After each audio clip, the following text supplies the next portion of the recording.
Duintasuna pentsiodunen plataformak bere hileroko bilera Tolosan egin du. Ondoren Triangulo plazan konzentrazio egin dute Euskal Pentsio Publikoak aldarrikatzeko.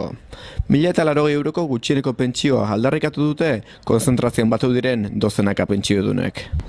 Gure taldea duintasun jubilauen taldea dakeu, Gipuzko mailan, eta iruditzen zaigu momentu honetan prekaridade handia sortzen nahi dela dazkeun pentsio txikiek, eta dakeun politika soziala ez dula responditzen pertsonak erdigunien jarri eta erantzun sozial egoki bat ematen.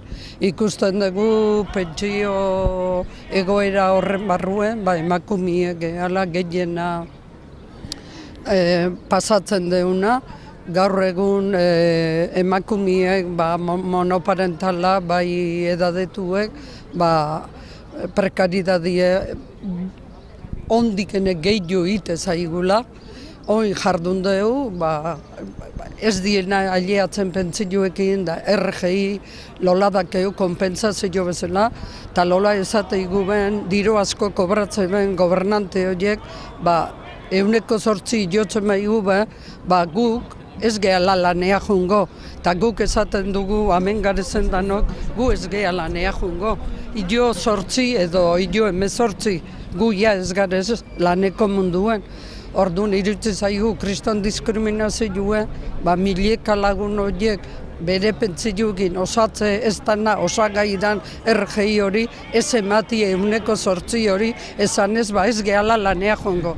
Baina baita antzematea movimentua herrien nivelan araberare bai. Baina gu hemen praktikamente Gipuzkoko herri gehienetan garez eta zabaltzen nahi gea eta gure helburua eta nahi da ez da jela herrikeon gure abotsa ez dena entzuten eta ez dela herrikeon gure organizazio ez dela eon inune, baizik.